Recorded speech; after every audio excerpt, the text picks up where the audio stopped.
Bien. Buenas tardes a todas y a todos.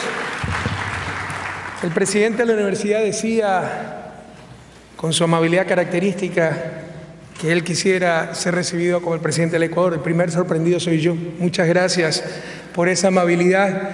Y créame que esto nos llena de esperanza, ver que Europa se aproxima a América Latina, Ecuador se aproxima a Alemania. Ojalá las distancias se acorten poco a poco y podamos profundizar esas relaciones bilaterales que tal vez han estado muy lejanas. Dicho sea de paso, este año se cumplen 125 años de relaciones diplomáticas entre Ecuador y Alemania. Son relaciones muy antiguas. De hecho, la firmó Otto von Bismarck con el presidente Flores Gijón. Un saludo al señor George Steinbach, presidente de la Universidad Técnica de Berlín. Un saludo a nuestro canciller, que nos acompaña en la delegación. Ha venido una delegación muy importante por el cariño que le tenemos a Alemania. El señor Ricardo Patiño, ministro de Relaciones Exteriores, Comercio e Integración. Señor Peter Linder, embajador de Alemania en el Ecuador. Por ahí lo vi el embajador, acá está. Señor Jorge Jurado, embajador del Ecuador en la República Federal Alemana y exalumno de esta universidad, ¿verdad? Señores ministros y secretarios de Estado de la República del Ecuador, cuerpo diplomático acreditado en Alemania, autoridades, profesores y trabajadores de la Universidad Técnica de Berlín y sobre todo queridas y queridos estudiantes ecuatorianos, latinoamericanos, alemanes, europeos, planetarios de la Universidad Técnica de Berlín. También nos acompañan estudiantes de la Universidad Libre de Berlín, la Universidad Humboldt. Señoras y señores miembros de la delegación oficial de la República del Ecuador, queridas y queridos empresarios ecuatorianos que también nos acompañan, representantes de los medios de comunicación social, estimadas y estimados ciudadanas y ciudadanos de la República Federal de Alemania y de la República del Ecuador, que están presentes.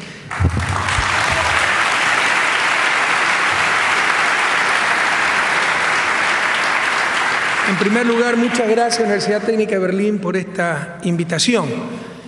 Como le contaba al señor presidente de la universidad en la reunión que tuvimos antes de este encuentro, antes de meterme en este lío de ser presidente, pues vivía feliz y tranquilo siendo profesor universitario.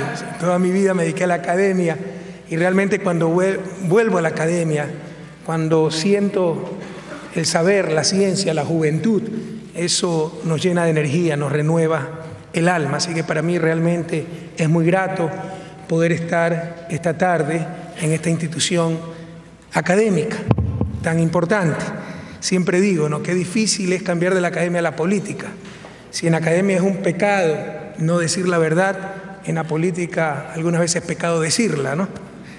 Si en la academia el mayor pecado es firmar algo que nosotros no hemos hecho, en el gobierno, en la presidencia, eso es signo de ejecutividad. Entonces, algunas veces es difícil acostumbrarse, pasar del mundo de la academia al mundo de la política, pero realmente nos renueva el alma estar en academia. Pido disculpas de antemano a los señores intérpretes, siempre lo hago porque admiro su oficio. Por esta vez no voy a hablar en mi fluido alemán, sino en español. Y realmente no sé cómo pueden traducir, ¿eh? Esas cosas para mí son impresionantes. Y peor conmigo, me llaman el torturador de los intérpretes, porque nací en Guayaquil, una ciudad costera donde hablamos muy rápido. Aquí estoy haciendo un esfuerzo para hablar despacio. Así que,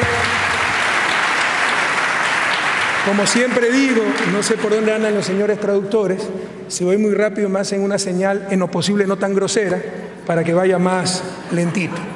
Un abrazo a los presentes, a los que nos siguen. Me parece una sala contigua por pantalla de televisión.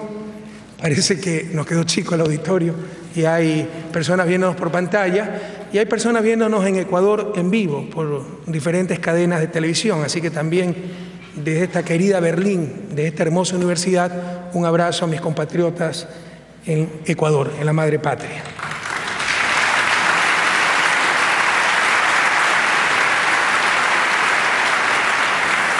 Bueno, el título que me han propuesto para esta conferencia es un poco pomposo: Caminos para salir de la crisis.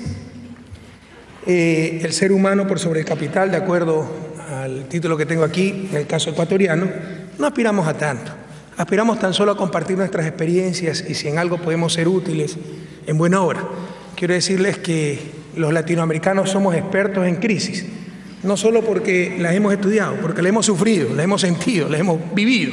Entonces, y nos preocupa mucho ver que está ocurriendo lo mismo en Europa y que probablemente están cometiendo los mismos errores que nosotros cometimos. Así que si con nuestra experiencia, por haber sufrido esa crisis, podemos contribuir en algo, pues ustedes saben que estamos a disposición.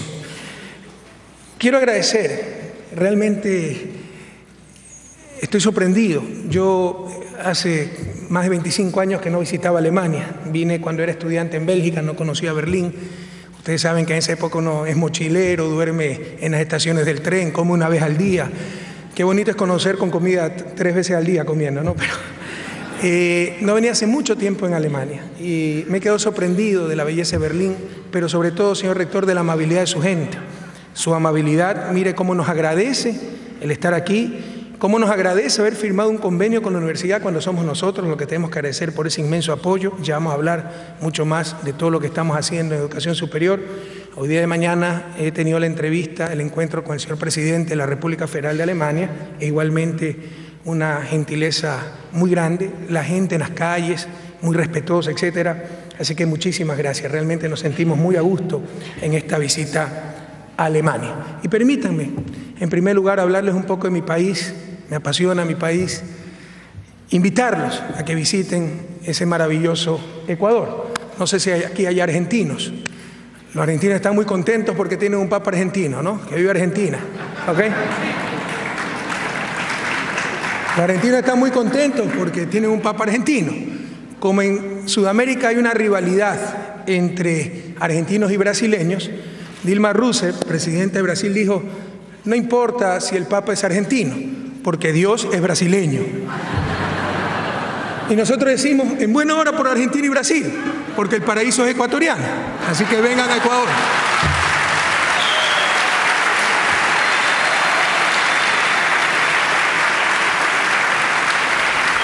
Así que les traigo el saludo fraterno de 15,5 millones de hombres y mujeres y todo nuestro afecto para Alemania. Ecuador es un país realmente único. Es el país megadiverso más compacto del planeta. Si ustedes cuentan las especies marinas más las especies terrestres, es el país con mayor biodiversidad del mundo. Y todo esto en un territorio de apenas 253.000 kilómetros cuadrados. En pocos países ustedes podrán desayunar a orillas del mar, luego almorzar en las cumbres, en las montañas de los Andes, con nieves eternas en la mitad del mundo, y luego cenar en la selva amazónica. Y si esto fuera poco, después de descansar una noche, pueden coger un avión y en 2 horas estar en algo único en el planeta, nuestras islas encantadas, las Islas Galápagos. Y no es solo su riqueza geográfica, su riqueza faunística, su diversidad climática, también es su gente. La mayoría de los ecuatorianos somos más o menos de mi color, mestizos, pero tenemos 14 nacionalidades indígenas, con sus propias lenguas, sus propias culturas, 14 idiomas diferentes. No habla todo el mundo, pero sí pueblos enteros hablan su propia lengua, y entre esos pueblos, 2 pueblos que están en aislamiento voluntario en la selva amazónica, en un sector que se conoce como Yasuní, que es un parque nacional. Y para ponerles un poco en perspectiva la biodiversidad del Ecuador, solo en 1 hectárea, el Parque Nacional Yasuní, ustedes pueden encontrar más especies de árboles que en toda América del Norte. Conociendo Ecuador, con todo respeto a mis hermanos latinoamericanos, en 7 días pueden conocer toda América Latina. Así que los esperamos con los brazos abiertos.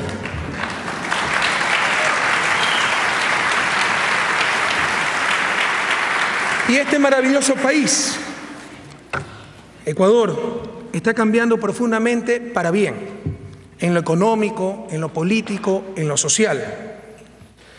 Por ello, en la reciente visita oficial que hiciera a nuestro país el señor viceministro de Cooperación Económica y Desarrollo de la República Federal de Alemania, señor Hans-Jürgen Bergfeldt, ojalá haya pronunciado bien, realizada hace apenas 2 meses, afirmó que Ecuador se está convirtiendo en el jaguar latinoamericano.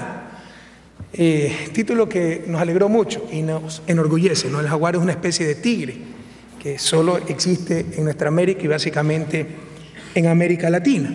Y es cierto.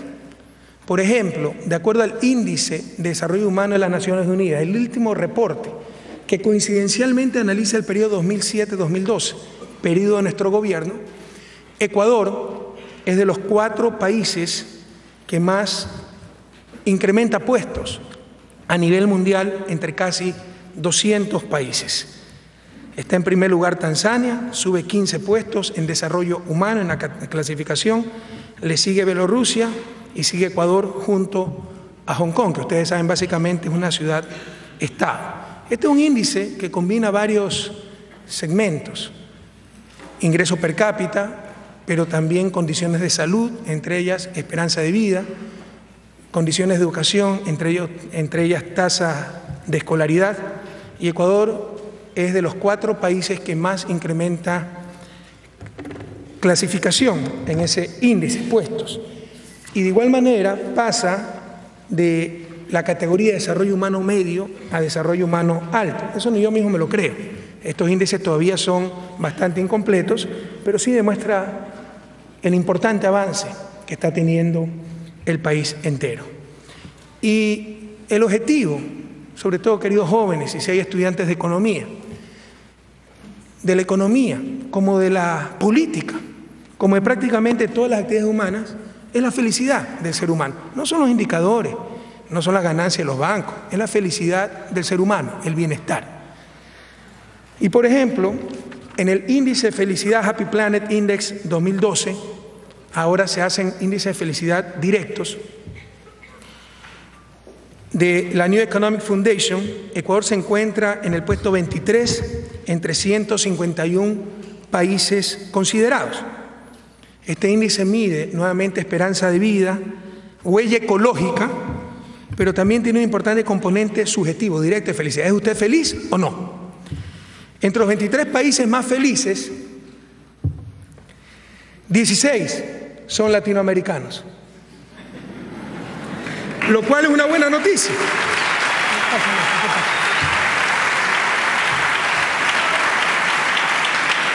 Cuidado, lo cual es una buena noticia, pero también puede ser una mala noticia, porque todavía tenemos gran desigualdad en nuestra América. Estamos mejorando, pero todavía las cosas no están bien. Y todavía tenemos gran desigualdad, todavía tenemos gran parte de la población en condiciones de pobreza, así que cuidado. Estar felices en esas circunstancias también puede ser lo más parecido a la inconsciencia. Pero en todo caso, la gente en Ecuador se define como gente feliz. En cuanto a logros económicos, pero un ratito. ¿Alguien que me pueda ayudar? Un ratito, rapidito, alguien. Sí.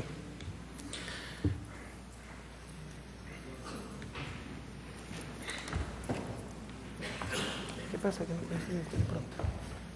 ¿Qué pasa que no coincide de pronto? Pero yo, pasé el teléfono, este mismo. ¿Dónde está el teléfono? ¿Qué escribí? Pero que lo pongan allá.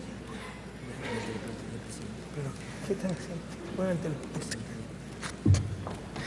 En cuanto a los logros económicos, Ecuador es de los 5 países que más crece en la región y el que más rápido se recuperó de la crisis del 2009. Los que conocen algo de la realidad ecuatoriana saben que, y lo vamos a hablar más adelante, por una terrible crisis en 1999, en esas irracionalidades características de la burguesía latinoamericana, en vez de entender bien las raíces de la crisis, que era la incestuosa relación entre poder financiero y poder político, llegaron a la brillante conclusión que los ecuatorianos éramos inferiores genéticamente seguramente a los demás pueblos del mundo y que no podíamos tener moneda nacional. Así que eliminamos la moneda nacional. Fíjense los problemas que está teniendo Europa por tener una moneda común. Pues bien, Ecuador tiene una moneda extranjera, el dólar. Entonces, lograr esa recuperación de una crisis, ser lo que más rápido, si me ponen lo anterior, por favor, superamos la crisis, el anterior no es cualquier cosa para los que entienden de economía. Incluso en el año de la crisis, América Latina decrece casi 2% y Ecuador, por una política contracíclica, no decrece. El siguiente año seguimos creciendo, ustedes irán menos que el promedio de América Latina, pero este es el efecto rebote. Recuerden que habían decrecido casi 2%. Superada la crisis, recuperan ese nivel y en verdad crecieron menos que nosotros, ¿no? Y luego pues hemos tenido altas tasas de crecimiento a tal punto que en promedio hemos crecido a 4.3% del 2007 al 2012, periodo de nuestro gobierno, mientras que América Latina lo ha hecho tan solo a 3.5%. Y puede haber un crecimiento no deseable, un mal crecimiento, un crecimiento empobrecedor. Eso ha pasado muchas veces en América Latina. Si yo mañana regalo el petróleo ecuatoriano, seguramente triplico la inversión petrolera en el país, pero no queda nada para el país, pero mejoré las cifras macroeconómicas, no se generó empleo, no hay encadenamientos productivos. Así que el crecimiento per se no es algo positivo y puede haber un crecimiento empobrecedor, como ya ha ocurrido en América Latina. Sin embargo, el crecimiento que está teniendo Ecuador es tremendamente sano y está alcanzando los objetivos socialmente deseables. El principal objetivo, salir de la pobreza. En estos 6 años de gobierno hemos conseguido que cerca de 1 millón de ecuatorianos dejen de ser pobres. La pobreza ha caído de 37.6% a 27.3%, casi 10 puntos, más de 10 puntos, la pobreza por ingresos, y la pobreza absoluta, la miseria, ha caído de 17% aproximadamente al 11%. Vencer la pobreza, queridas amigas y amigos, debería ser el imperativo moral, no solo del Ecuador, sino del planeta entero.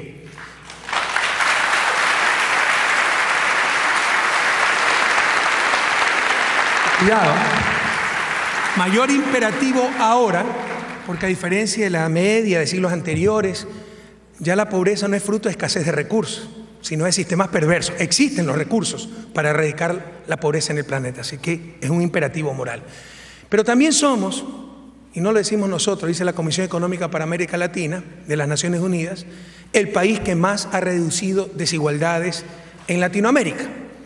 Ustedes como europeos, como alemanes, tal vez no sientan, no entiendan a cabalidad estas cosas, porque tienen sociedades bastante igualitarias. Pero América Latina es la región más desigual del planeta. Las aberrantes distancias sociales y económicas se asemejan mucho al yugo de la esclavitud en el siglo XIX. Enormes diferencias en concentración de ingresos, patrimonio, consumo, que impiden a la mayoría de los habitantes de nuestra región una vida digna. Ustedes pueden encontrar en América Latina ricos más ricos que los más ricos alemanes y pobres más pobres que los más pobres de África. Y vendrá algún economista despistado a decirnos que en promedio estamos bien. Pero ese es una de las más grandes lacras de nuestra América.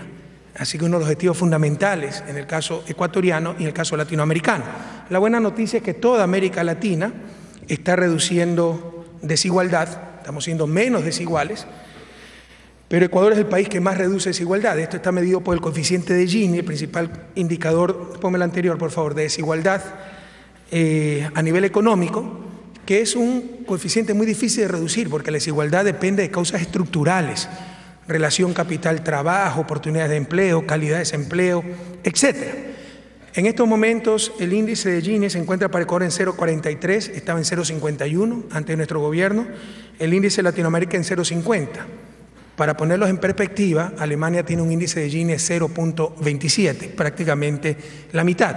Es decir, vamos por buen camino, pero todavía falta muchísimo por hacer. Ecuador también es el país con más baja tasa de desempleo en América Latina. Hemos llegado a un desempleo mínimo histórico de 4.1% para el Ecuador y en comparación a la región. Y lo más interesante en esto es que lo hemos logrado destrozando la economía ortodoxa, que nos decía que para generar más puestos de trabajo se necesitaba flexibilización laboral, eufemismo, que disfraza tan solo la explotación laboral, poder despedir trabajadores, hacer caer salarios reales, no dar seguridad social, etc. Hemos hecho exactamente lo contrario. Se ha obligado a que los empresarios cumplan con la seguridad social, se eliminó la tercerización, esto es, una empresa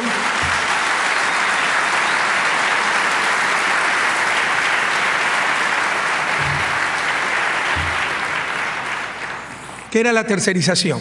Para eludir obligaciones laborales, el empleador no contrataba directamente al trabajador o a los trabajadores, sino que contrataba a través de una tercera empresa.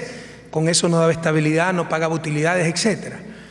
Para graficar hasta dónde llegó este fenómeno y la explotación, en un juicio laboral de la cementera más grande del país, con cerca de 600 millones de dólares en ventas anuales, en ese juicio declaraba que no tenía ningún trabajador, o sea, el cemento se producía solito, ¿verdad? Bueno, todo eso ha sido eliminado, los salarios reales se han recuperado, en estos momentos tenemos los salarios reales más altos de la región andina, por primera vez en historia del país el ingreso familiar, ustedes saben, por familia, no es que trabaja una sola persona, en Ecuador en promedio trabajan 1.6 personas y la familia tipo está en unos 5 miembros. Ya por primera vez en historia ese salario permite a esa familia adquirir la canasta básica de consumo que le permite salir del umbral, superar el umbral de la pobreza. Y pese a todos estos adelantos, hemos generado centenas de miles de puestos de trabajo. Creo que toda la sociedad ecuatoriana ha aprendido, entre ellas los empresarios, que tratando bien a los trabajadores, que mejorando a los demás, mejoramos todos, que eso permite mantener el dinamismo de la economía. Trabajadores bien pagados, buenos sueldos, buen ambiente laboral, aumenta productividad, etc. Y tenemos otros logros sociales que nos llenan de orgullo. También, de acuerdo a la Comisión Económica para América Latina, Ecuador es el país de la región, esto es sumamente importante, es solo algo representativo, pero muy representativo de lo que queremos lograr, es el país de América Latina con mayor proporción de pobres matriculados en universidad. Este es el quintil más pobre de la población. De ese quintil, de los más pobres, tenemos 27.2% de estudiantes en universidad, 27.2% de estudiantes que pertenecen a los quintiles más pobres. Y esto es lo que va a resolver la pobreza. Nosotros tenemos programas de mitigación de la pobreza, transferencias monetarias, $50 mensuales para los más pobres.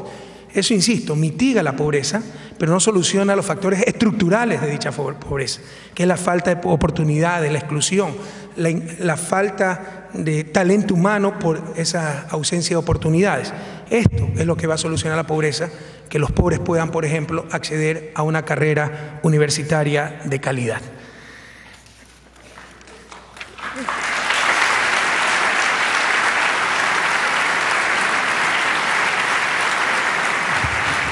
No me detuve para que me aplaudan, sino que parece que en el teleprompter está la oposición política del Ecuador, entonces tengo que ver mis apuntes acá. Bien. Además de que me han puesto los cuadros en alemán, entonces... Algunas veces...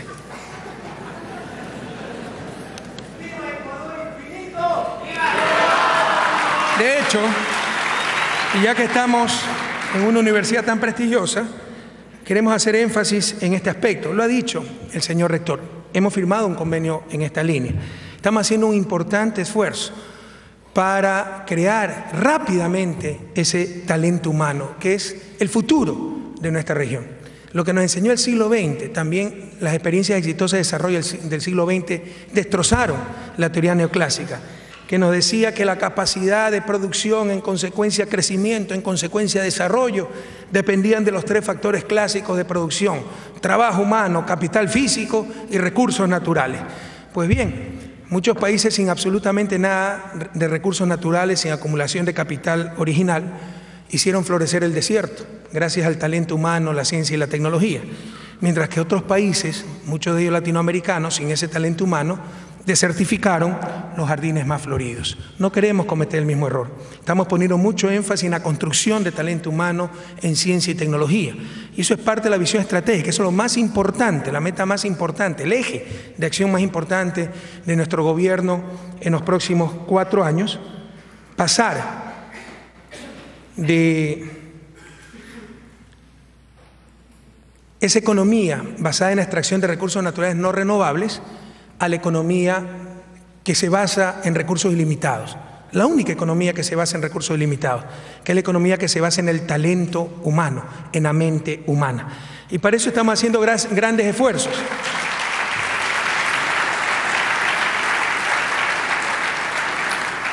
Por ejemplo, Somos el país de América Latina que más invierte en educación superior con respecto a su Producto Interno Bruto.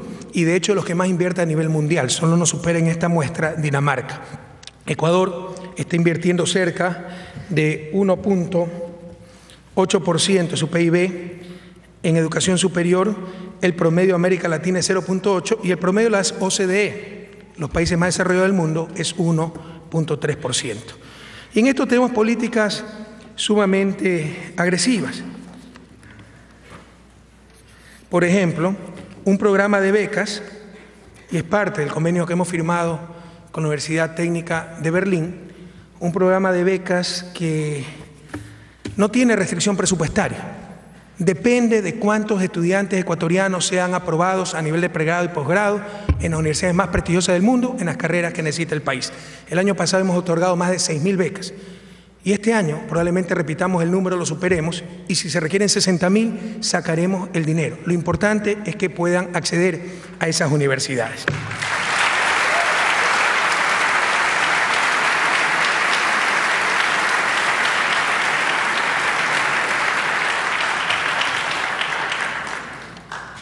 Entre las cosas que nos llenan también de mucho orgullo, los logros sociales, de los cuales decía, tasa de pobres matriculados en la universidad, por ejemplo, está también que cerca de 40.000 personas con discapacidades, eran los olvidados entre los olvidados, ahora forman parte del mercado laboral, con leyes exigiendo un porcentaje de contratación de las empresas a las personas con discapacidades. Hemos alcanzado el pleno empleo para dichos ciudadanos, que insisto, antes eran los olvidados de los olvidados. Y al asumir el gobierno, en el año 2007, también nos planteamos toda una estrategia para aliviar el peso del endeudamiento en las finanzas presupuestarias y públicas y para favorecer con recursos frescos las necesidades más acuciantes de la población. Planteamos, y probablemente ustedes lo conozcan con decisión y firmeza, la conformación de una auditoría integral del crédito público, básicamente deuda externa. Los hallazgos de este valiente trabajo están sintetizados en un informe que recorrió el mundo, el informe final de la Comisión para la Auditoría Integral del Crédito Público, presentado en el 2008. En función de este informe y gracias a un manejo inteligente y de muchísima rigurosidad técnica, logramos renegociar la deuda y el Ecuador ahorró $8.000 millones en servicio de deuda. Para tener una idea de la dimensión del ahorro, este monto equivalió en ese entonces, ya es un poco más lo que invertimos, pero a 2 años de toda la inversión pública, infraestructura, equipamiento, tecnología, etcétera, del gobierno ecuatoriano. Solo el ahorro en intereses fue de cerca de $400 millones anuales. Lo que hicimos en base a informe es decir, esta deuda es legítima, no pagamos. Lo que se descubrió fue realmente horroroso, deudas que se habían pagado 2, 3 veces, abogados de los acreedores, que eran los abogados del país, ministros de Economía que iban a negociar en nombre del país y eran tenedores de deuda, una serie de fraudes en perjuicio del pueblo ecuatoriano, recompras de los tenedores de deuda en el mercado secundario al 30% del valor nominal y renegociación al 100% de ese valor, con lo cual había una transferencia de recursos impresionante. Lo obvio, si el país tenía esa plata, era comprar directamente los bonos en el mercado, pero nunca se hacía aquello. Con todos estos informes dijimos, no pagamos la deuda, obligamos a los tenedores a sentarse a negociar y recompramos la deuda a un valor promedio de 33% de su valor nominal.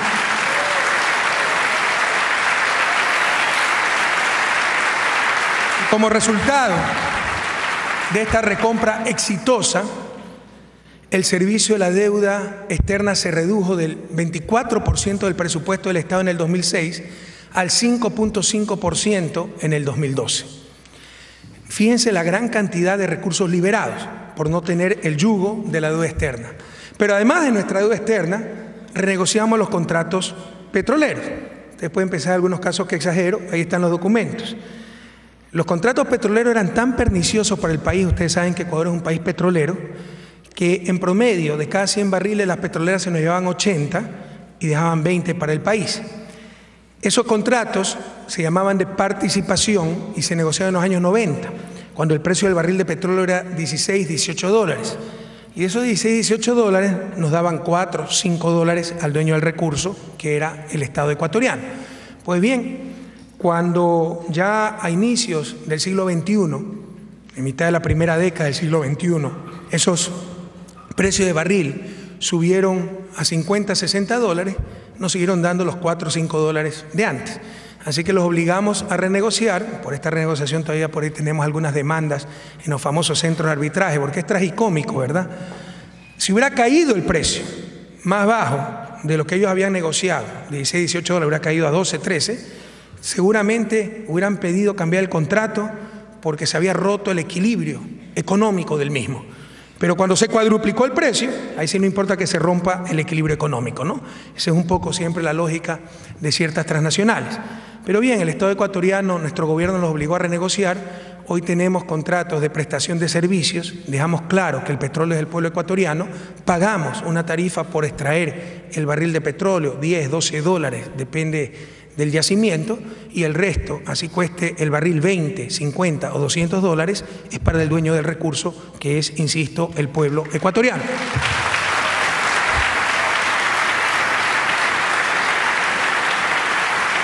Esto nos ha permitido duplicar los ingresos petroleros, pero, insisto, si no hubiera habido esa renegociación de contrato, todo ese incremento del precio iba a las compañías transnacionales, no al dueño del recurso. Y además, hemos logrado duplicar, y más que duplicar, la recaudación de impuestos, porque ya no se tolera la evasión. Antes, evadir impuestos en Ecuador era el deporte nacional, no había esa conciencia de las obligaciones con el Estado, aplicando la ley, sin compromiso con grupos de poder y sin elevar impuestos. Es más, disminuyendo impuestos en muchos sectores, hemos logrado aumentar más de 6.000 millones de dólares la recaudación de impuestos, lo cual, para una economía como la ecuatoriana, es una cantidad bastante considerable. Y todo esto, menos gasto en deuda externa, más ingreso petrolero, mucho más ingreso tributario, transparencia en las compras públicas con el sistema de compras públicas más moderno de América Latina, eficiencia en la administración del gasto, nos ha permitido liberar muchos recursos para convertir a la inversión pública en el principal instrumento de desarrollo del país. En estos momentos, Ecuador cuenta con el mayor nivel de inversión pública de Latinoamérica. En el año 2013 alcanzaremos la cifra del 13.5% del Producto Interno Bruto. Aquí está el corte para poder comparar con otros países de América Latina al 2011, donde ya teníamos más del 11% y de todos modos era el país de América Latina que más invierte. Más tarde me referiré a algunos episodios de crisis del Ecuador y ha habido momentos de crisis donde la inversión total, pública y privada, ha sido 14%. En estos momentos solo la inversión pública en el 2013 superará el 13%. Y con estos niveles de inversión pública, alguien podría decir, pero entonces los saldos de deuda pública están creciendo extraordinariamente. Tenemos de los niveles deuda PIB, coeficiente de deuda PIB, más bajo de la historia del Ecuador y más bajo de América Latina, y sin duda, con todo respeto, mucho más bajo que muchos países europeos. Porque les insisto, esto está financiado con mayor recaudación tributaria, con mayor ingreso petrolero y con menos servicio a la deuda externa. El coeficiente de deuda externa, PIB, es tan solo 12.6%. De igual forma, la inversión pública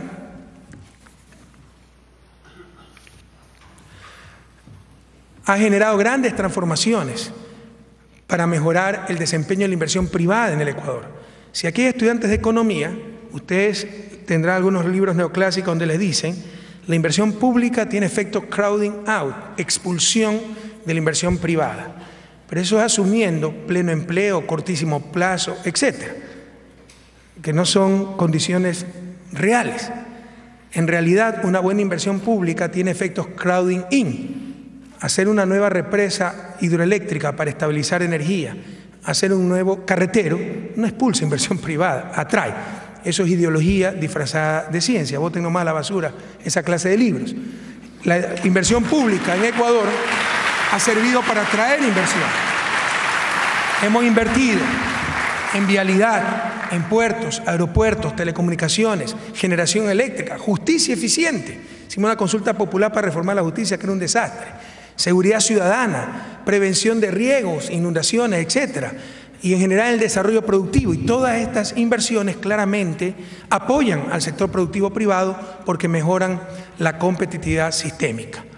Pero la renegociación de la deuda externa, de los contratos petroleros y el incremento en recaudación de impuestos también nos ha permitido liberar importantes recursos para pagar la deuda fundamental, que es la deuda social. Mientras que en el 2004 se destinaba 4.3% del PIB para el sector social, en el 2012 se destina casi el 11% del PIB.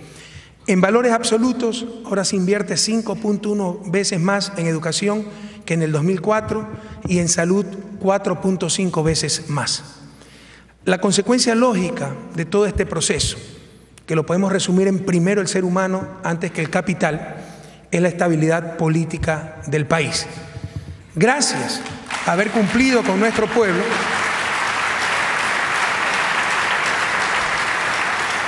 superamos una etapa de terrible inseguridad jurídica y política, pues desde el año 1996 hasta el 2006, ningún presidente había logrado culminar el periodo de gobierno para el que fue electo. En 10 años tuvimos 7 presidentes. Los 3 gobiernos antes de nuestro gobierno no lograron culminar sus mandatos, fueron derrocados. Y no porque el pueblo ecuatoriano sea ingobernable, hemos demostrado que lo es porque traicionaban la voluntad popular. Democracia no es votar cada 4 años, es cumplir lo que los ciudadanos, los mandantes en las urnas ordenaron al mandatario, que es el que obedece.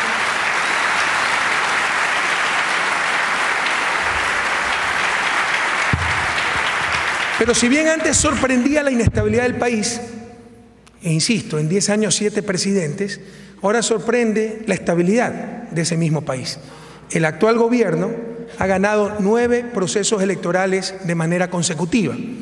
Entre ellos, 2 reelecciones en una sola vuelta. El sistema ecuatoriano es de 2 vueltas. Si nadie logra más del 50%, hay un balotage, hay una segunda vuelta. No ha habido necesidad en las últimas 2 elecciones porque se ha ganado con más del 50% en la primera vuelta y se han ganado 3 consultas populares, ejemplos de democracia directa. Tenemos las más altas tasas de aprobación social de nuestro retorno a la democracia en 1979. Y en las últimas elecciones presidenciales y legislativas del 17 de febrero de este año, el pueblo ecuatoriano nos ha ratificado su confianza al darnos la victoria electoral en una sola vuelta con más del 57% de los votos.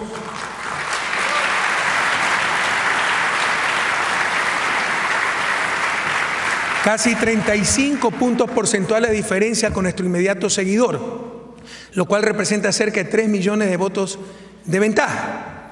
Nosotros tenemos 34 circunscripciones electorales. Las más grandes provincias, Pichincha, Guayas, Manabí, se dividen en distritos por su cantidad de población. Normalmente cada provincia es un distrito electoral. Si en estas 3 provincias hay 21, estas 3 provincias tienen 10 distritos, ellas mismas, ¿no? Se dividen en 10 distritos, son 31 y tenemos 3 distritos en el exterior. Nuestros migrantes en la zona de Europa y Asia, nuestros migrantes en la zona de Norteamérica y nuestros migrantes en Latinoamérica. En total 34 distritos electorales. Pues bien, el gobierno nacional triunfó en 33 de los 34 distritos y hemos obtenido 100 asambleístas de un total de 137, lo que representa el 73% de la representación parlamentaria, obteniendo representantes en cada uno de los 34 distritos electorales. ¿Qué quiere decir esto? Que no solo se trata de un proyecto político con una legitimidad democrática enorme, sino un proyecto político realmente nacional, representando a cada rincón de la patria, sin precedentes en la historia ecuatoriana.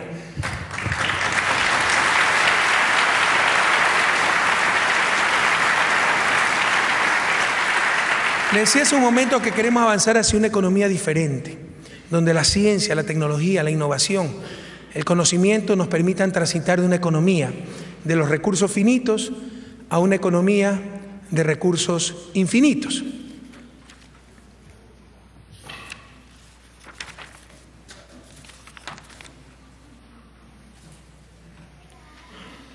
es decir, de la producción y exportación de recursos naturales hacia la economía de recursos infinitos basada en el talento humano.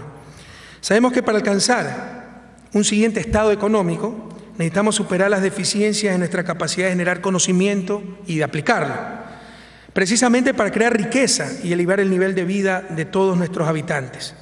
Por ello, el país ha decidido dar el gran salto, dirigiendo sus recursos al fortalecimiento estructural de las capacidades humanas para la generación de conocimiento, ciencia y tecnología. Este es otro de nuestros grandes desafíos. En esta línea tenemos el proyecto más importante, yo considero, de la historia de nuestro país, pero al menos de los últimos 100 años. Alguien podría disputar que hace 100 años, a inicio del siglo XX, se creó el ferrocarril que unió Costa Sierra y ese era más importante. Para mí el más importante de la historia del país, pero creo que todos van a coincidir que es al menos el más importante de los últimos 100 años, que se llama Yacha. Se trata del primer complejo de investigación científica y polo de desarrollo tecnológico del Ecuador y América Latina. Yacha será uno de los centros más importantes de investigaciones aplicadas en nuestra región. Y aquí también la Universidad Técnica de Berlín nos va a poder ayudar y apoyar muchísimo. Complementariamente, como le manifestaba, desde el inicio del gobierno de la Revolución Ciudadana, hemos enviado a nuestros estudiantes a formarse en las mejores universidades del mundo, mediante el otorgamiento de becas y la inversión para el financiamiento de actividades de investigación. El año pasado hemos otorgado 6.000 becas, hay 6.000, en total hay como 8.000 jóvenes desde que empezó el programa y que empezó el gobierno, talentosos del Ecuador preparándose en las mejores universidades alrededor del mundo. Y nuestra vocación y práctica es la formación integral de nuestros ciudadanos. Por ello también contamos con el llamado programa Prometeo, que convoca investigadores extranjeros o ecuatorianos residentes en el exterior para que contribuyan a la generación y transferencia del conocimiento científico en el Ecuador. El otro mecanismo de transición hacia otra economía y también hacia otra sociedad es el manejo global corresponsable de nuestros recursos finitos. El modo de acumulación capitalista ha generado una crisis ambiental sin precedentes y si ahora los gobiernos del mundo no generamos una participación conjunta para su tratamiento, estaríamos enfrentándonos a una inminente decadencia de la civilización humana y a la destrucción de los recursos del planeta. Aquí también Ecuador está presentando propuestas innovadoras a nivel mundial. Por ejemplo, somos el primer y hasta ahora el único país del mundo en cuya constitución se otorgan derechos a la naturaleza. Ecuador en su constitución del 2008 otorgó derechos. Ustedes pueden atentar contra la naturaleza y cualquiera les puede poner un juicio por estar dañando, atentando, afectando los derechos de la madre naturaleza.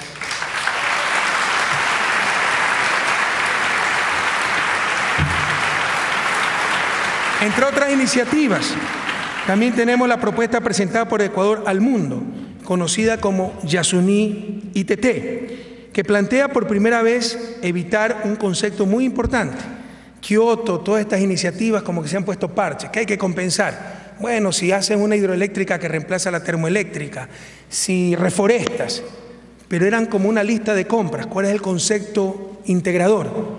El concepto globalizador, que incluye todas estas acciones que hay que compensar. Ese concepto es el de emisiones netas evitadas. Lo que hay que compensar son las emisiones netas que se evitan, ya sea, por ejemplo, cuando reemplazo una hidroeléctrica por una termoeléctrica, evito la contaminación de la termoeléctrica, pero también, por ejemplo, el mecanismo RED quiere compensar el bosque en pie. Al no cortar el bosque, estoy evitando reducir emisiones. Lo importante son las emisiones netas evitadas. En este concepto se fundamenta la iniciativa Yasuní ITT, que plantea por primera vez, insisto, evitar las emisiones netas de carbono a la atmósfera del planeta mediante la no explotación de nuestros más importantes campos petroleros, situados en el Parque Nacional Yasuní, hermosa reserva natural en el bosque tropical de la región amazónica ecuatoriana. ¿Con qué fin? Con el fin de conservar su biodiversidad, proteger a los pueblos que viven en su interior en aislamiento voluntario, pero sobre todo combatir el cambio climático, que a nadie le quepa la menor duda. Individualmente, Ecuador, lo que más le conviene es explotar el petróleo. Necesitamos ese dinero para el desarrollo del país.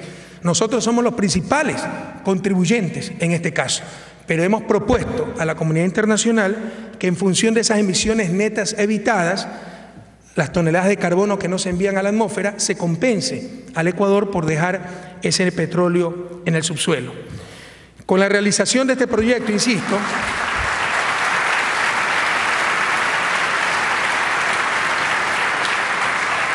con la realización de este proyecto lograríamos impedir la emisión de los gases de efecto invernadero que se generarían por la explotación de cerca de 846 millones de barriles de petróleo, si estos se convirtieran en combustibles y fueran usados en diferentes partes del planeta. Entonces, estas son iniciativas que tratan de contribuir a la lucha contra el calentamiento global, a mantener el único planeta que sostenemos.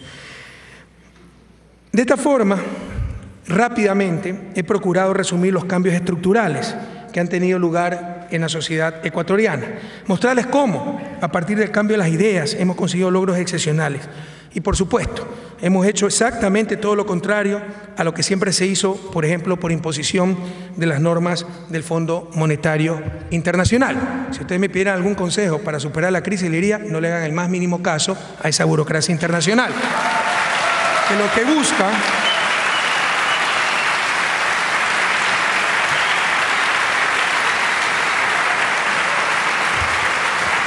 que busca no es superar la crisis, sino cuidar los intereses del capital financiero internacional. A Ecuador le va bastante bien y no vemos una misión de esta burocracia internacional desde el inicio de nuestro gobierno.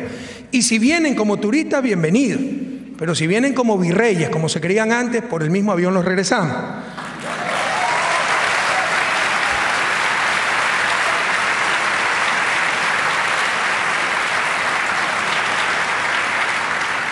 Nos ha ido bastante bien, pero cuidado que algunas veces se sobredimensiona lo que está sucediendo en América Latina. América Latina está bien, Europa está mal. No hay punto de comparación. La tasa de crecimiento, Europa no está creciendo, América Latina está creciendo. Pero la tasa de crecimiento es un flujo, es como una llave con la cual se llena un balde.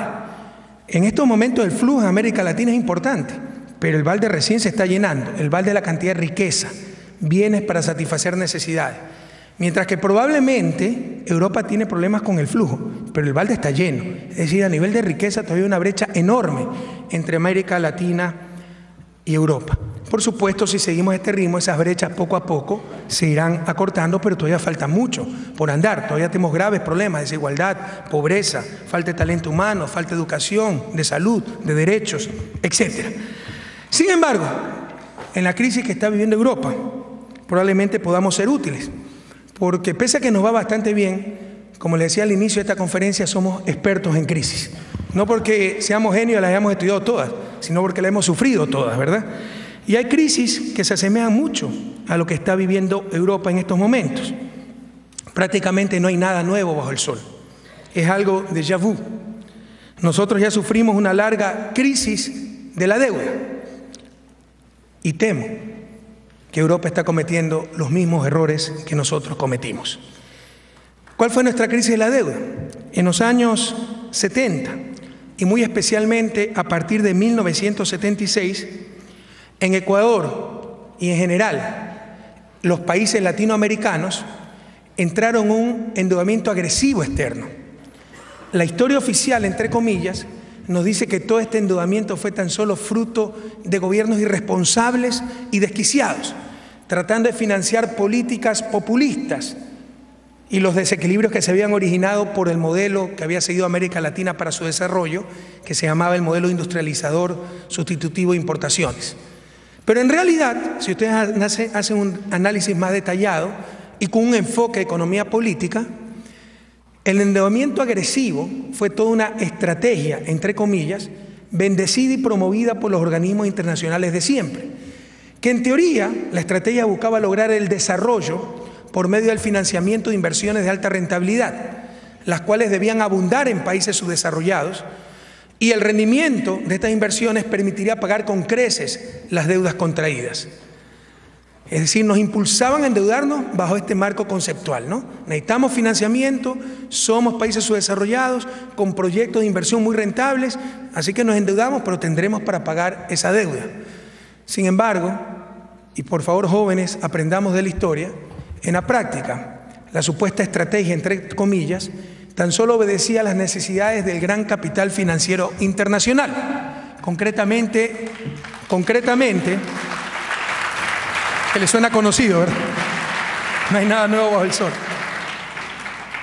Concretamente a la urgencia de colocar los excesos de liquidez que existían en los mercados financieros del primer mundo, liquidez generada por los llamados petrodólares, las enormes cantidades de dinero que los países árabes productores de petróleo tenían en los bancos de los países desarrollados. Los petrodólares provenían de los altos precios del petróleo a partir de 1974, originados en el embargo de los países árabes a las naciones que apoyaron a Israel en la guerra del Yom Kippur de octubre de 1973, y se mantuvieron esos precios altos por la consolidación de la Organización de Países Exportadores de Petróleo, OPEP. Por este motivo, el exceso de liquidez, los saldos depositados en los bancos transnacionales, esos saldos crecieron de 82.000 millones de dólares a principios de 1975 a 440.000 millones en 1980. Y es con este exceso de liquidez que miran al tercer mundo y particularmente a América Latina los banqueros internacionales. Ante la necesidad de colocar tan ingente cantidad de recursos, se consideró por primera vez como sujeto de crédito al llamado tercer mundo. Y normalmente esa es la lógica detrás de ciertas medidas económicas disfrazadas de ciencia, de estrategia, etcétera. La conveniencia de ciertos grupos. Y siempre se arma todo un aparataje supuestamente conceptual alrededor de la justificación de estas acciones. En este caso, insisto, la burocracia internacional armó toda la llamada estrategia de endeudamiento agresivo, lo que buscaba era colocar esos excesos de liquidez. Y es por esto que en la segunda mitad de los años 70 se empezaron a observar en América Latina largas filas de banqueros internacionales, buscando colocar toda clase de créditos, incluso para financiar gasto corriente y compra de armas para las dictaduras militares que en ese entonces gobernaban muchos de los países de la región. Más aún, estos esforzados banqueros, quienes antes no venían a la región ni de turistas, frecuentemente también cargaron abultados maletines de coima para que funcionarios corrompidos aceptaran préstamos para cualquier disparate, mientras que los organismos internacionales y agencias de desarrollo seguían vendiendo la nefasta idea de lo conveniente que era endeudarse. El dichoso endeudamiento agresivo duró hasta el día viernes 13 de agosto de 1982, cuando debido a los insostenibles desequilibrios acumulados por malas políticas macroeconómicas, México se declaró incapaz de seguir sirviendo su deuda externa. Como consecuencia de la insolvencia mexicana, toda Latinoamérica sufrió el cese del crédito internacional junto con un brutal incremento de las tasas de interés de su deuda, producto del mayor riesgo de los créditos colocados en la región, pero consecuencia también de los enormes incrementos de tasas iniciados desde 1981 por la Federal Reserve de Estados Unidos para contrarrestar las presiones inflacionarias originadas por las políticas del presidente Ronald Reagan. Así, créditos que habían sido contratados con tasas fluctuantes de entre 4 y 6% alcanzaron tasas de interés hasta del 20%. Para ilustrar la gravedad de la crisis de la deuda, esto fue a inicio de los años 80, los años 80 en América Latina se le llama la década perdida para el desarrollo. Para ilustrar la gravedad de la crisis, utilicemos el caso ecuatoriano, país que además sufrió el desplome de los precios del petróleo. Les insisto, somos exportadores de petróleo desde 1972. Pero la crisis fue tan grave que durante el periodo 1981-1990 el PIB por habitante decreció casi 6%, volviendo a los mismos niveles de mediados de los años 70. Por eso la década perdida. Hacia el final de la década de los 80, el coeficiente total de inversión pública más privada había caído al 14% del Producto Interno Bruto, del cual tan solo el 3% constituía inversión pública. Finalmente, la caída de los precios del petróleo, el incremento de las tasas de interés internacionales y el cese del crédito internacional no solo causaron la eliminación de las fuentes de crecimiento de la economía ecuatoriana, sino también una gigantesca transferencia de recursos del país al extranjero, producto del servicio de la deuda externa y del deterioro de los términos de intercambio. A pesar de que solamente por el servicio de la deuda se transfirieron durante el periodo 1981-1990 más de 2.000 millones de dólares al exterior y que el financiamiento fresco de la banca internacional no existía, la deuda pública externa del Ecuador se triplicó por capitalización de intereses, etc., pasando de 4.415 millones de dólares en 1981 a más de 12.000 millones de dólares en 1990. Insisto, ya no nos daban plata, pero por atrasos, capitalización de intereses, sobre intereses, etcétera, pese a haber transferido 2.000 millones de dólares durante la década de crisis, se nos triplicó la deuda externa ecuatoriana, debido sobre todo al refinanciamiento y capitalización de intereses atrasados. Cabe señalar que este fue un fenómeno regional y pese a que durante la década de los 80 Latinoamérica realizó una transferencia neta de recursos de 238.000 millones de dólares a sus acreedores, 238.000 millones de dólares. Eso a valor actual es fácilmente 3 veces más, ¿verdad? Pese a esa transferencia enorme de recursos, la deuda externa de la región pasó de 228.000 millones de dólares en 1980, casi se duplicó a 442.000 millones de dólares en 1990. Bien dice Mark Twain, para definir un banquero, que un banquero es aquel tipo que te presta el paraguas cuando hace sol y te lo quita cuando empieza a llover.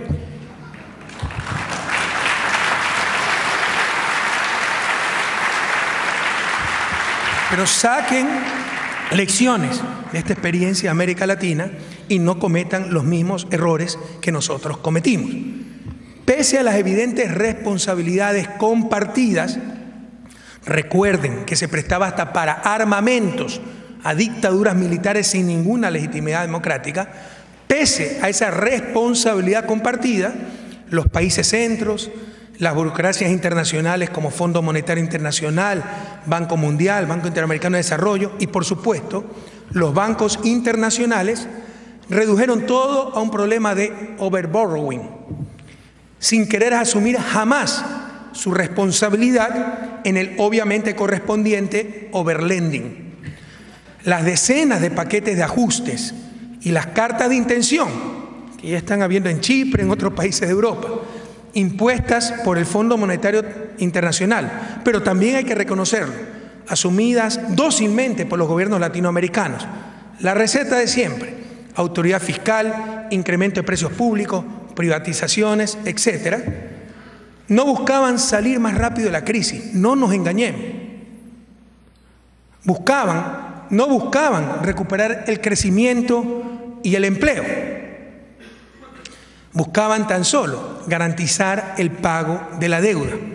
Y lo que hacían los programas de rescate del Fondo Monetario era licuar esas deudas comerciales. Es decir, por un lado estaba el rescate del Fondo Monetario, no lo sabemos de memoria, eso es lo que está pasando en Europa, Grecia, Chipre, etc. Por un lado inyectaban miles de millones de dólares, en este caso de euros, pero con tal programa de ajuste que nada quedaba en el país. Nada quedaba para los ciudadanos, nada quedaba para aliviar la crisis, solo para liberar recursos para, por otro lado, garantizar la deuda con la banca privada comercial. Y al final del día no se superaba el problema de la deuda, no se superaba la crisis, pero el país quedaba endeudado ya no con los bancos privados a quienes garantizaron sus créditos, sino con la burocracia internacional.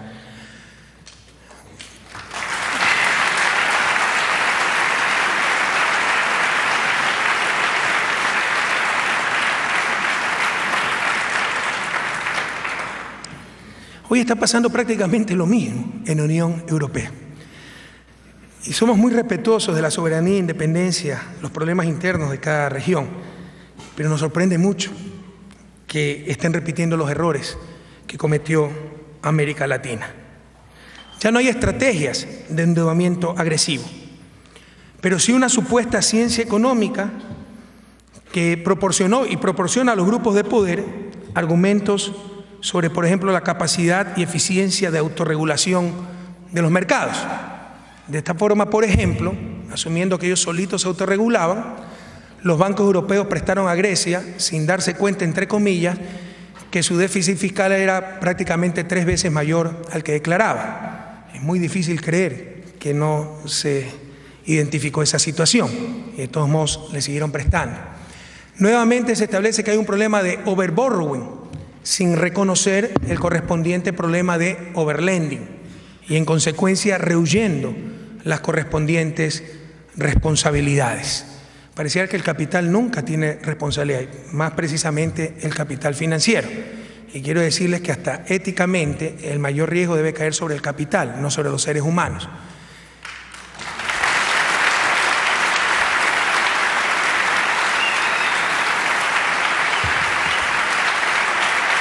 Con la crisis europea, desde 2010 hasta diciembre de 2012, la zona euro y los 27 países de la Unión Europea tuvieron un decrecimiento en sus economías. En este periodo el desempleo adquiere cifras alarmantes, donde casi 4 millones de personas han perdido sus puestos de trabajo y más de 6 millones de jóvenes no pueden conseguir un trabajo en su propio país. Mientras la crisis golpea con toda su fuerza a los países, se continúa haciendo lo que las fórmulas ortodoxas sugieren, fórmulas que han fracasado en todas partes del mundo, y que es lo contrario a lo técnicamente deseable y socialmente deseable. En el periodo 2009-2012, Portugal, Irlanda, Italia, Grecia y España han contraído su gasto público, su gasto fiscal en un 5.2%. Este hecho ha afectado gravemente las coberturas de salud y educación. Solo para poner un ejemplo, en hospitales públicos de España, el agua para los enfermos debe ser pagada por sus propios familiares. Estos datos presentados, que parecerían indicar una escasez muy importante de recursos, pierden sentido cuando son comparados con las medidas tomadas para salvar a los dueños y directivos de los bancos. Hasta la fecha se han desembolsado 570.000 millones de euros en operaciones de rescate, entre comillas, al sector financiero. En Portugal, Grecia e Irlanda, los montos de este salvataje, salvamento en español, ¿no? Es un neologismo, salvataje, son mayores que el total de sueldos y salarios que perciben todos los trabajadores de esos países. En el contexto que estamos analizando, quiero hacer una mención especial al caso de Chipre, porque este país ha sido gravemente afectado por esta crisis. Como siempre, el problema empieza con un sector financiero sin regulación. Los grandes bancos chipriotas, el Banco de Chipre y el Banco Laiki, otorgaron grandes créditos, especialmente a Grecia. Cuando la burbuja estalló en el año 2012, el mal manejo financiero arrastra toda la economía con las consecuencias nefastas que ello implica en la vida de las personas. En marzo de 2013, la denominada Troika, conformada por el Fondo Monetario Internacional, el Banco Central Europeo y la Comisión Europea, otorgan, entre comillas, un rescate de 10.000 millones de euros atados a un programa de políticas de ajuste. El recetario típico que lo conoce en memoria América Latina, recetario de tristes coincidencias con las cartas de intención impuestas por el Fondo Monetario a los países de nuestra América durante décadas. Las políticas acordadas por estos organismos en Chipre son nuevamente un déjà vu: reducción del sector público, supresión del sistema de pensiones para los nuevos empleados públicos, privatización de las empresas públicas estratégicas, medidas de ajuste fiscal hasta el 2018, limitación del gasto social, promulgación de la ley sobre la gestión de las crisis financieras, creación de, entre comillas, un fondo de rescate financiero, con el objetivo de apoyar y resolver los problemas de los bancos y sus dueños, además del congelamiento de depósitos menores a 100.000 euros y la carga de impuestos a retiros y transferencia de fondos superiores a ese monto. Nadie duda que hay que hacer ajustes. Nadie duda que hay que corregir graves errores de origen. Por ejemplo, en la Unión Europea se unieron países con diferenciales de productividad muy grandes y sin mayores diferenciales de salarios. Eso era insostenible. Pero que nadie dude tampoco que en lo esencial no se está, dada la crisis, buscando superar esta crisis con el menor costo para los ciudadanos, ciudadanas, europeos, para los seres humanos, sino que se está buscando garantizar el pago de la deuda a los bancos privados.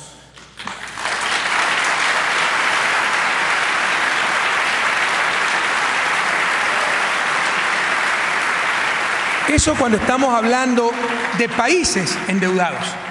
¿Qué pasa dentro de los países en crisis con los ciudadanos endeudados? Como el caso español, nuevamente con mucho respeto a España. Pero recuerden ustedes que centenas de miles de ecuatorianos residen en ese país y son víctimas de la crisis española. Permítame tomar como ejemplo el caso de España. Hubo el exceso de liquidez hace algunos años. La banca no sabía qué hacer con tanta plata, la banca española. Buscaba al ciudadano para colocarle crédito, sobre todo para invertir en el sector inmobiliario. Eso genera una burbuja inmobiliaria.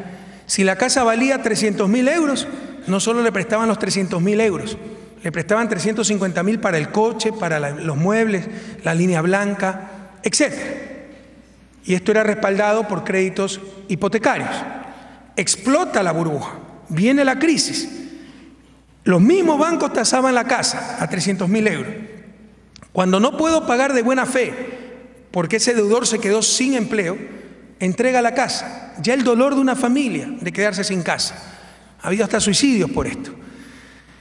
Pero ya la casa no vale 300.000 euros, sino que vale solo 50.000 euros, recibida por el propio banco. Y esa familia se queda sin casa y probablemente endeudada para toda la vida. Esto es inmoral. Insisto, el riesgo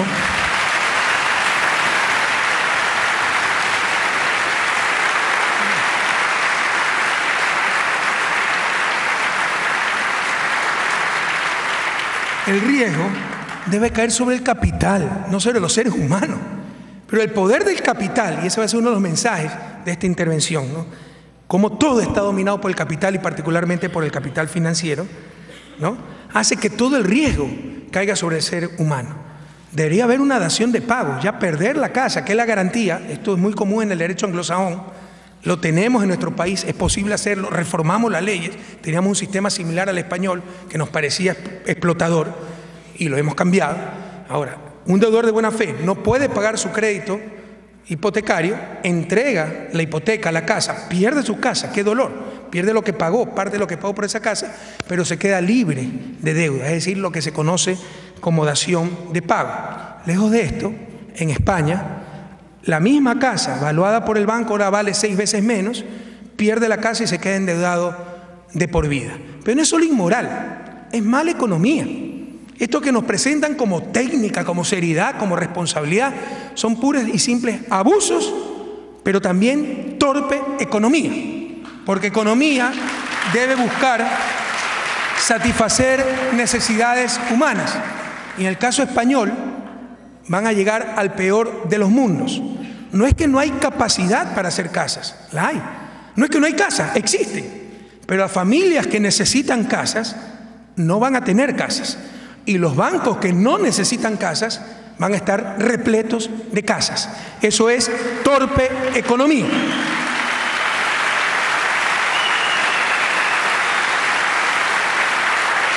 Y claramente se requiere la intervención del Estado y la política económica, que como veremos son los mecanismos de coordinación social. Cuando son crisis de coordinación, están los recursos ahí. Es un problema de hacer compatibles los que necesitan esos recursos con los que ofrecen. Otra cosa es que la economía española no tuviera capacidad para hacer casas, no existieran casas. Bueno, se puede entender que haya familias sin casas. Pero habiendo esas casas, familias sin casas, bancos con casas, queridos jóvenes estudiantes de economía, vendrán ciertos economistas encorbatados a adornar todo este asunto, a tratar de decir que esto es responsabilidad, etcétera. Eso no es otra cosa que torpe economía. Están llegando al peor de los mundos.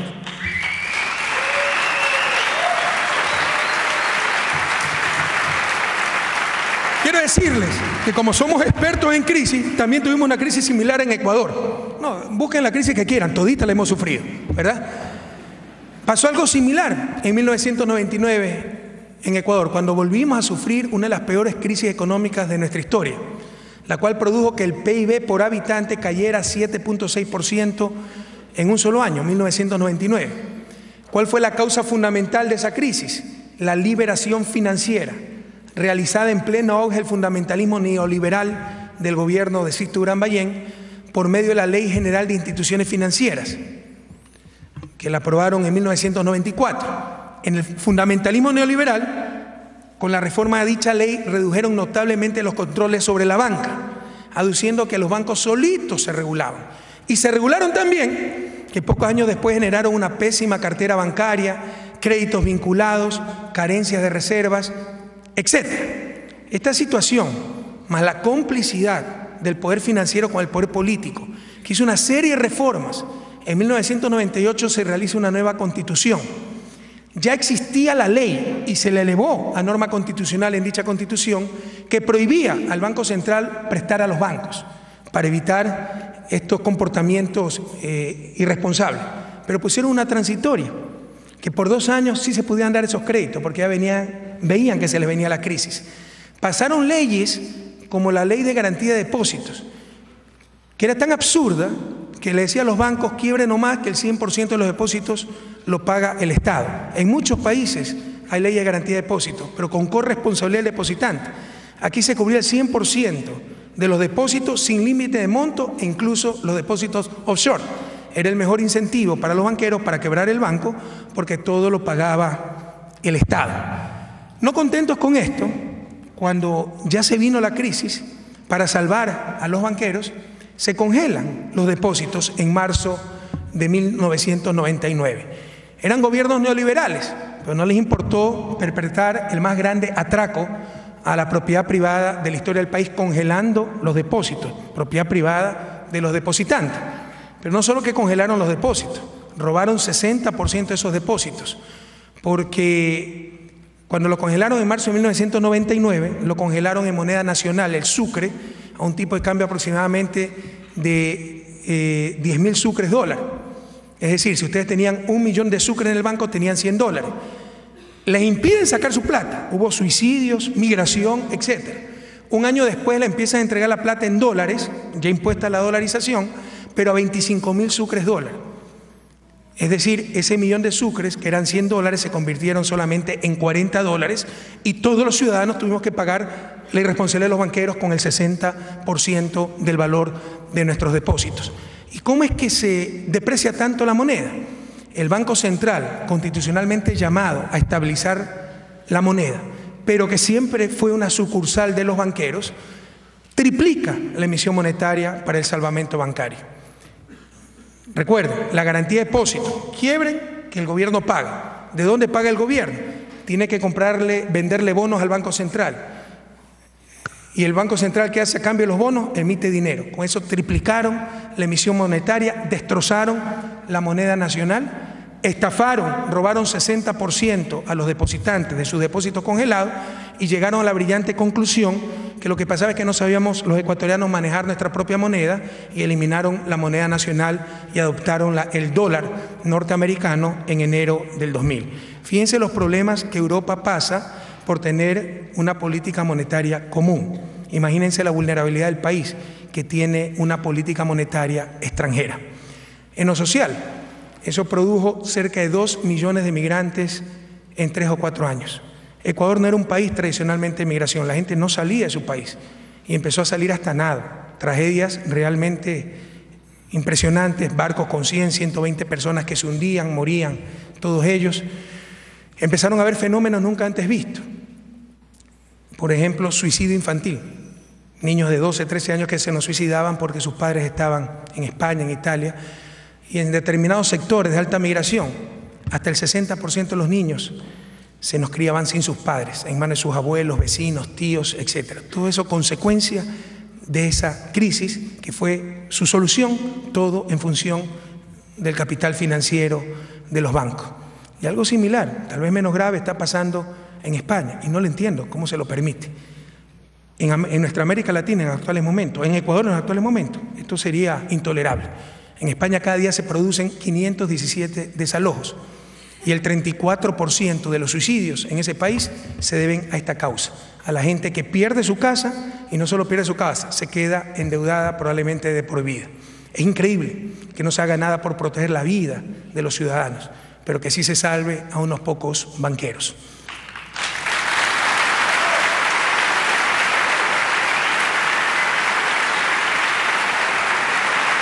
Y cuidado, somos muy respetuosos, insisto, de la soberanía y la independencia de cada país, pero actualmente 10.000 ecuatorianos migrantes en España enfrentan procesos de desalojo. De hecho, 1.000 de estos compatriotas ya han sido contactados por nuestro gobierno para asesorarlos legalmente, y hay avances en las cortes europeas que dicen que estos desalojos atentan a los derechos humanos, etc. Y tenemos listos 80 casos para emprender acciones judiciales contra los bancos abusivos, porque además hicimos una investigación de esos contratos de préstamo. Realmente son un abuso total. Eran contratos de adhesión, eran por serie, solo tenía que firmar, con cláusulas tan abusivas que decían que ellos podían cambiar todos los términos, pero sí, literalmente, todos los términos del contrato sin tener que avisarle a la otra parte que firmó. Es decir, no era un contrato, era sometimiento, era esclavitud. Tenemos listos 80 casos para emprender acciones judiciales contra los bancos abusivos que impusieron cláusulas ilegales en los contratos hipotecarios de nuestros migrantes. Queridos jóvenes, ¿por qué todas estas cosas pasan? ¿Por qué no se hace lo obvio? Por el contrario, se hace exactamente lo opuesto. Aquí necesitamos un enfoque de economía política. Por ejemplo, la economía política detrás de la independencia de los bancos centrales, que es una de las cosas que impide a Europa salir más rápido de sus crisis. La autonomía de los bancos centrales, ¿verdad? La nueva verdad indiscutible de la ciencia económica. En verdad, la autonomía del Banco Central, por ejemplo, en el caso ecuatoriano, probó ser fatal para enfrentar la crisis. Con la autonomía del Banco Central se despojó al Ejecutivo, no solo de la más eficaz política estabilizadora, sino que en la práctica se le despojó también, al menos en el corto plazo, de la única política que poseía. ¿Qué es la política económica? Básicamente son mecanismos de coordinación social. No hay mejor mecanismo de coordinación social que la moneda. Esto es teoría keynesiana, bastante conocida, pero desechada por intereses, no porque no valga la teoría. Pero si, por ejemplo, hay un desempleado y hay un puesto de trabajo, basta dar un crédito, emitir moneda a ese empleador para que pueda contratar a ese trabajador y se reactiva la economía. Se genera ese puesto de trabajo, se genera producción y un círculo virtuoso. Es la señal, la coordinación. Es cuando tenemos crisis financieras, no crisis reales, no la ausencia del trabajador, no la ausencia del puesto de trabajo, la ausencia de la coordinación. Pero con la autonomía de los bancos centrales parece que esto ha sido desechado y el Poder Ejecutivo pierde uno de los principales mecanismos de coordinación social.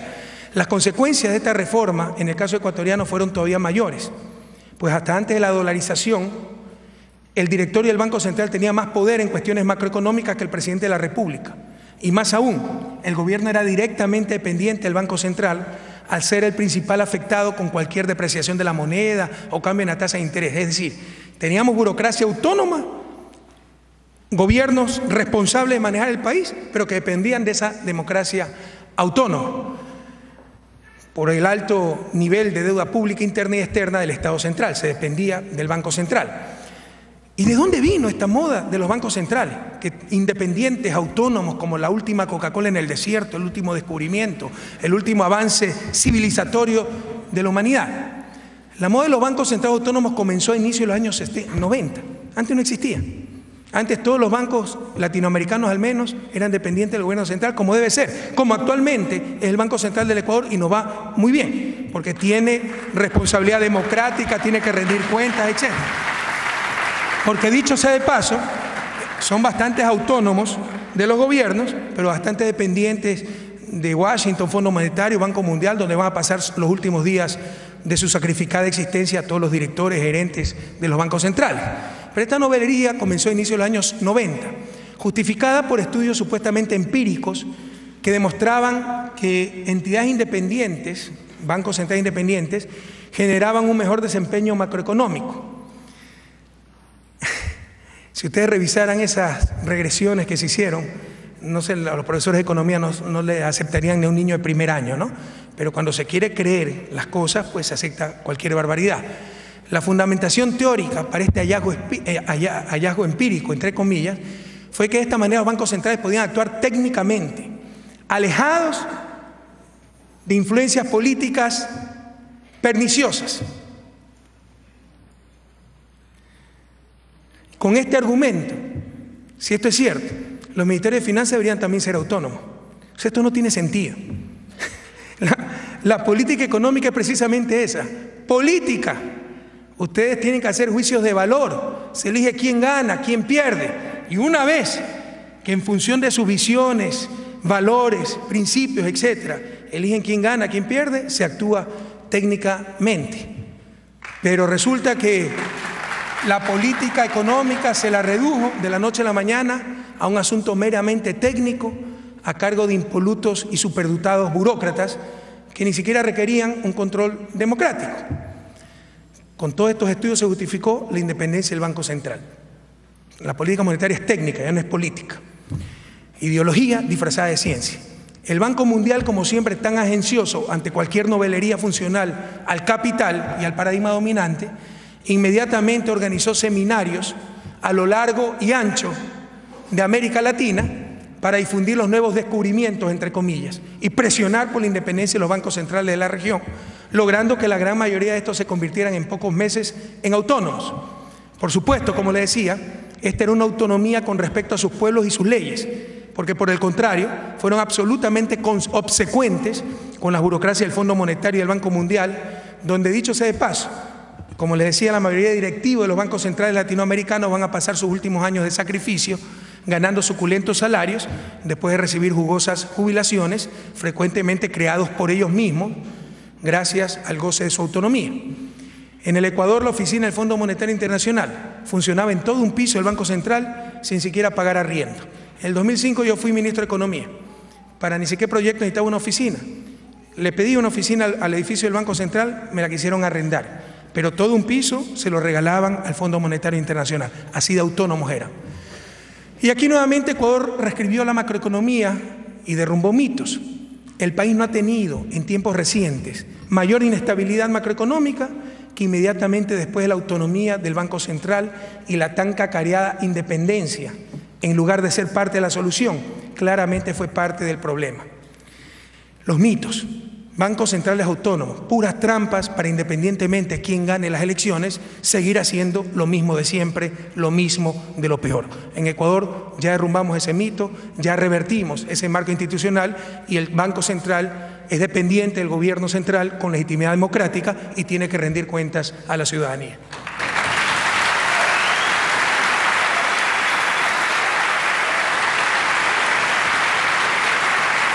La otra obsesión, los otros mitos, ideología disfrazada de ciencia, que nos las ponen como verdad absoluta, indiscutibles.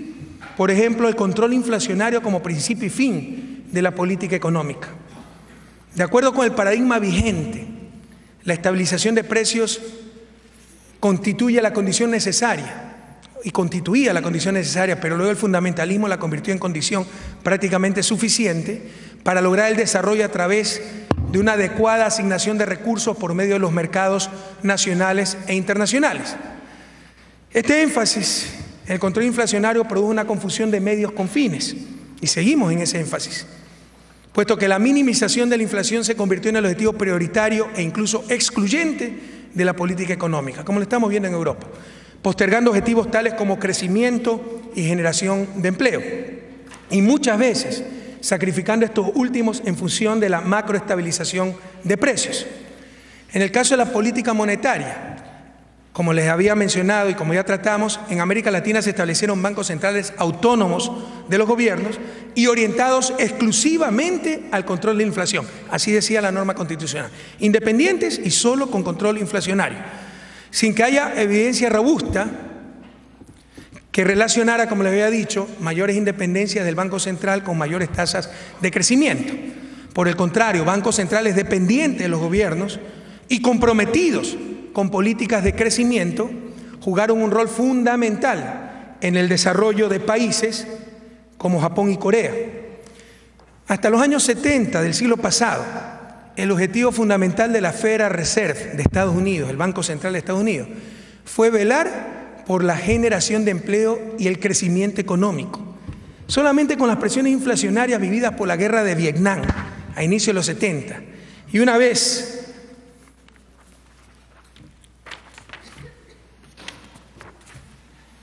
superados los traumas de la Gran Depresión, fue solamente con la enmienda del año 1977 que no se excluyen los objetivos de generación de empleo y crecimiento, pero se agrega como misión a la FED el generar el máximo nivel de producción y empleo sostenible del tiempo, añadiéndose también el de promover la estabilidad de precios, recién en 1977. Pero ahora, si no tenemos un Banco Central autónomo exclusivamente orientado en inflación, no sabemos de economía. Además de la pérdida de gobernabilidad que puede producir un Banco Central totalmente autónomo del gobierno. Les he dado algunos ejemplos en el caso ecuatoriano. Y este es un factor extremadamente importante en la realidad latinoamericana que requiere tanto de gobernabilidad. En realidad, mis queridas amigas y amigos, y sobre todo estudiantes de economía, mientras que tener una alta inflación es necesario, obviamente, para el crecimiento, la minimización de la inflación no provee más crecimiento. Aquí se incurre tal vez en el error favorito de los economistas ortodoxos, la lógica contrafactual. Si negro es malo, blanco es bueno. Es decir, si una alta inflación es mala, mientras más baja mejor. El asumir que si indudablemente una alta inflación es mala, mientras más baja esta sea, será mejor. Siempre nos imaginamos lo terrible que sería que esta clase de economistas hubiesen sido médicos, ya que habrían llegado a la brillante conclusión de que como la fiebre es mala, mientras más baja la temperatura corporal, mejor. En realidad, queridos jóvenes,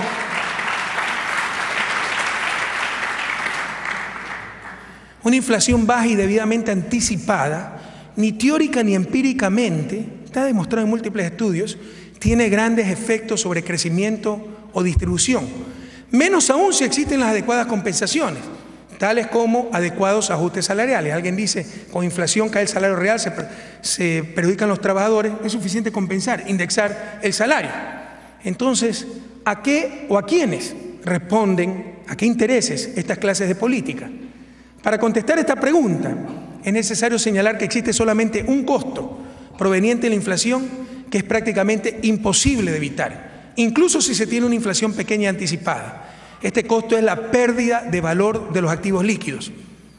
Para ejemplificar, si alguien tiene 100 euros en su bolsillo y un kilo de papas cuesta 1 euro, esto equivale a tener 100 kilos de papas en el bolsillo. Pero si luego tenemos una inflación del 10% y ahora el kilo de papas cuesta 1.1 euros, esa misma persona tendrá aproximadamente, no exactamente, 90 kilos de papas.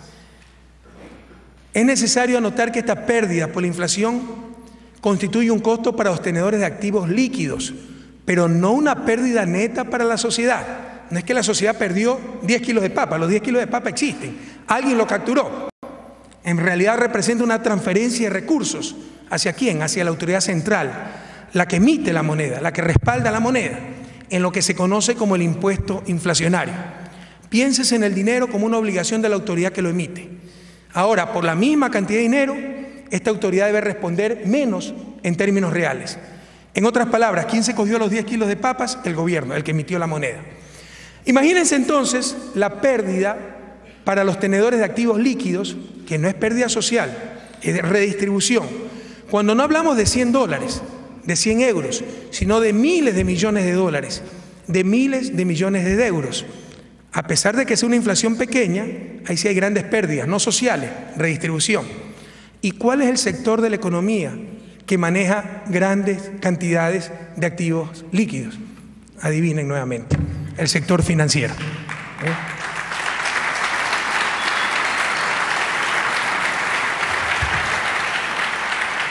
Enfoque de economía política, a quién benefician las acciones o no, así no la disfracen de ciencia. Es básicamente el sector financiero de la economía, gran tenedor de activos líquidos, el que tiende a descapitalizarse con la inflación, lo cual verifica nuevamente que la política económica aplicada en América Latina durante décadas y ahora lamentablemente también en Europa ha tenido como condición básica proteger al capital financiero, independientemente de los costos que esto cause en los demás agentes y en la economía en su conjunto. Porque estas cosas son ya vistas, no solo en América Latina, en los propios Estados Unidos. La prioridad excluyente de la estabilidad de precios como objetivo de política económica también significa en la práctica el abandono de una política fiscal orientada a mantener el pleno empleo de los recursos en economía. Así la política fiscal se convierte en procíclica, lo que significa que en lugar de atenuar, agrava los episodios de recesión y desempleo, debido a la búsqueda de altos superávit fiscales, insisto, independientemente de la situación del sector real de la economía. Con ello se busca controlar la demanda agregada para reducir la inflación, pero también y probablemente sobre todo se logra liberar recursos para el servicio de la deuda pública. Pero paradójicamente, estas políticas fiscales han sido impulsadas e incluso impuestas, como hemos dicho, por el Fondo Monetario Internacional, organismo creado en 1944 bajo la influencia de las ideas del gran economista inglés John Maynard Keynes, y cuyo objetivo era precisamente relajar la restricción financiera de los gobiernos nacionales para poder realizar una política anticíclica y mantener estabilizado el nivel de demanda agregada global.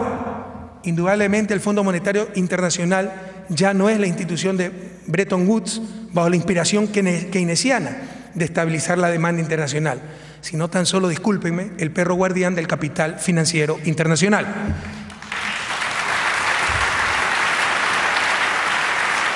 No son parte de la solución, son parte del problema, y de eso la ciudadanía debe estar consciente, por más que nos disfracen una vulgar ideología como ciencia.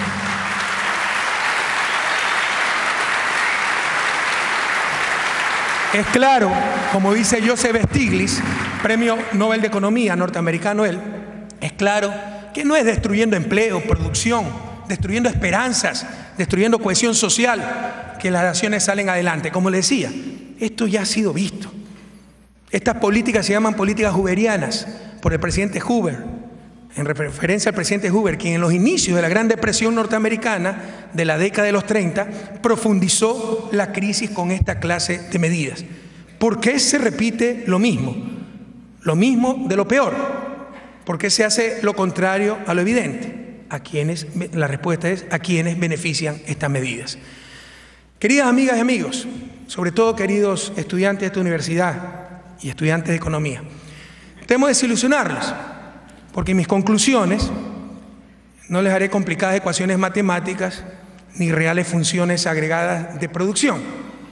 Hablaremos de política. Y si tienen tiempo, podemos dejar un espacio para preguntas y respuestas, y con todo gusto para, de la forma más amplia, responder lo que pueda responder. En Ecuador recién son las 1:20 de la tarde, entonces tenemos unas 12 horas más hasta que nos dé sueño. Les voy a hablar de política. Como les decía, ¿por qué no se hace lo obvio? Es más, ¿por qué se hace exactamente lo contrario? La respuesta, queridos jóvenes, es poder. El problema no es técnico, es político. Creo que el más grave daño que se le ha hecho a la economía es quitarle su membrete original de economía política. Nos han hecho creer que todo es un asunto técnico. Nos han disfrazado ideología como ciencia. Y al hacer abstracción de las realidades de poder dentro de una sociedad, nos han vuelto inútiles. No lo digo yo, lo decía John Kenneth Galbraith, un gran economista que tiene un artículo célebre titulado El poder y el economista útil. Las capacidades europeas están intactas. Ustedes tienen lo principal: talento humano, recursos productivos, tecnología. No es una crisis real, es una crisis financiera que se resuelve, es un problema de coordinación que se resuelve con política económica, teoría keynesiana de la demanda, del subempleo, del corto plazo, como quieran llamarla. ¿Cuáles son las maneras de coordinar? La política macroeconómica, como les decía, y particularmente la política monetaria. ¿Por qué no se hace lo obvio? Porque el capital no quiere perder. Y el poder lo tiene el capital, y básicamente el capital financiero. Las relaciones de poder al interior de nuestros países y a nivel internacional están todas a favor del gran capital. Y con el bombardeo ideológico, la gente cree que así tiene que ser. Así no tiene que ser.